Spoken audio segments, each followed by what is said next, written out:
Ang puwersa ng Barangay Ginebra, posibleng mas lumakas pa sa mga susunod na conferences ng PBA. Sa kasalukuyang season, maraming usap-usapan tungkol sa mga posibleng galaw ng Barangay Ginebra San Miguel mula sa trades, free agents, hanggang sa PBA Rookie Draft. Sino nga ba ang mga players na maaaring mapunta sa Ginebra? At paano kaya mangyayari ang mga posibleng transaksyon na ito?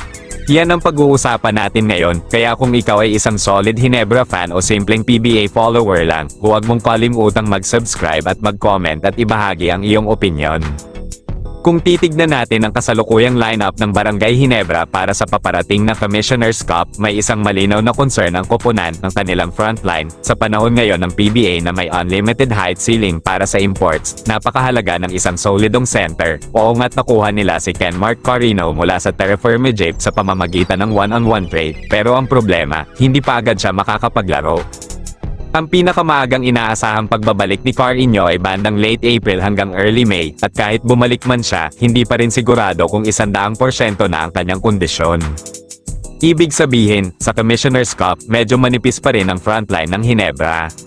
Dagdag pa dito, kumpara sa mga nakaraang championship seasons nila, may ilan ding nagsasabing kulang na rin sa star power ang lineup ng koponan ngayon, kaya kung susuriin, medyo mahirap para sa Ginebra na makarating agad sa finals kung ganito pa rin ang kanilang lineup. Pero huwag munang mawala ng pag-asa ang mga fans, dahil ayon sa mga lumalabas na balita, maraming posibleng galaw ang Ginebra sa mga susunod na buwan.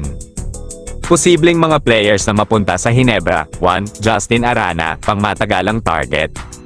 Isa sa mga pinaka-interesting na pangalan na inuugnay sa Ginebra ay si Justin Arana ng Converge Fibertsers. Sa ngayon, siya ay isa sa mga pinaka-promising big men sa liga.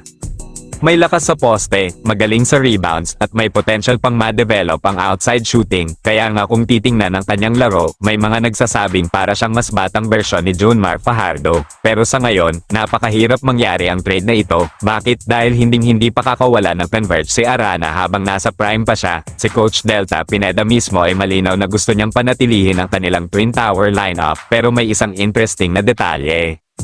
Ayon kay Arana mismo, kung darating ang panahon na siya ay maging unrestricted free agent, isa sa mga koponan na gusto niyang paglaruan ay ang Barangay Ginebra San Miguel. Ang problema, malayo pa yon, posibleng mangyari lamang ito sa Season 54 ng PBA. Pero kung sakaling mangyari nga iyon, maaaring si Justin Arana ang susunod na hari ng Ginebra frontline, lalo na kapag tuluyan ng magretiro si Japet Aguilar. Pangalawa, Ian Sangalang, posibleng solusyon sa center position. Isa pang pangalan na malapit nang mangyari ay si Ian Sangalang ng Magnolia. Matapos ma-eliminate ang Magnolia sa nakaraang conference, lumabas ang balitang nasa trading block na si Sangalang, at ang mas nakakagulat, isa umano sa mga team na gusto niyang mapuntahan ay ang Barangay Ginebra. Hindi na rin ito bago, dahil dati na siyang naging player ni Coach Timko noong panahon ng San Mig Coffee Mixers. Isa pa siya sa mga miyembro ng 2014 Grand Slam team. Kaya may familiarity na siya sa sistema ni Coach Tim. Pero may komplikasyon, dahil sister teams ang Magnolia at Ginebra, hindi basta-basta pwedeng mag-trade ng direkta. Kaya ang pinag-uusapan ngayon ay isang 3-team trade kung saan posibleng maging middle team ang Terra Firma. Kapag natuloy ito, maaaring mapunta si Ian Sangalang sa Ginebra, habang lilipat naman sa Magnolia si Jamie Malonzo. Kapag nangyari iyon, malaking tulong agad ito sa frontline rotation ng Ginebra. Pangatlo si Poy Erem, isang kontrobersyal na posibilidad ngayon naman. Pumunta tayo sa isang pangalan na siguradong magugulat ang maraming fans, si Poy Erem ng TNT Tropang Giga. Oo, ang parehong player na minsang tinawag na public enemy number 1 nanogram Ginebra fans, dahil na rin sa kanyang mga gestures at pang-aasar sa crowd tuwing nagkakaharap ang TNT at Ginebra. Pero sa kabila nito, may isang bagay na hindi alam ng maraming fans. Matagal ng Ginebra fan si Poy Erem, at sinabi niya mismo na bago siya magretiro sa PBA, pangarap niyang makapaglaro kahit isang conference lang sa Ginebra. Ngayon, mukhang may maliit na pagkakataon na mangyari ito. Dahil unti-unti nang nababawasan ang kanyang playing time sa TNT, lalo na sa pag-angat ni na Brandon Ganuelas-Rosser at Henry Galinato. At dahil 37 years old na rin si Erem, maaaring gusto na ng TNT na i-trade siya habang may value pa. Isa sa mga posibleng trade scenario ay Erem kapalit ni Isaac Go. Kung matutuloy ito, magkakaroon ng Ginebra ng isang natural rim protector na matagal na nilang kailangan. Pang-apat si Bobby Ray Parks Jr., ang posibleng pagbabalik. Isa pa sa mga pinaka-interesting na storyline ay si Bobby Ray Parks Jr. Sa kasalukuyan ay naglalaro siya sa Japan B-League pero malapit nang matapos ang kanyang kontrata. At ayon sa mga ulat, posible na niyang pag-isipan ang pagbabalik sa PBA. Pero hindi na raw sa TNT, ang team na gusto niyang salihan, Barangay Ginebra. Isa sa mga dahilan ay ang kanyang magandang relasyon sa resident import ng Ginebra na si Justin Brownlee. Kung matatapos ang kanyang 5-year ban sa August 2026, magiging unrestricted free agent na siya. Ibig sabihin, pwede na siyang pumirma sa kahit anong team, at kung mangyari ito, maaaring makahabol pa siya sa Governor's Cup ng season na iyon. Isipin mo na lang ang lineup na may Scottie Thompson, Justin Brownlee at Bobby Ray Parks Jr., siguradong magiging mas malakas ang Ginebra sa scoring at depensa. Panglima, rookie draft Michael Phillips. Bukod sa trades at free agency, may isa pang malaking oportunidad para sa Ginebra.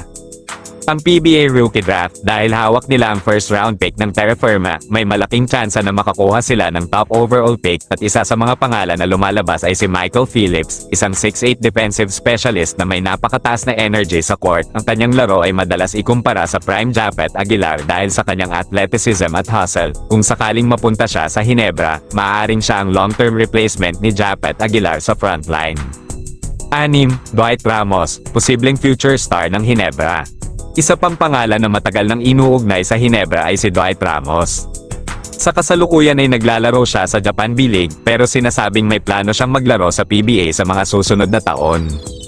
At ayon sa mga balita, isa sa mga team na gusto niyang salihan ay ang Barangay Ginebra. May mga indikasyon na rin na malapit siya sa Ginebra organization. Isa na rito ang kanyang paglabas sa isang commercial kasama ang ilang Ginebra players. Kung sakaling magpa-draft siya sa 2027 PBA Rookie Draft, posible na gamitin ng Ginebra ang kanilang first round pick para makuha siya.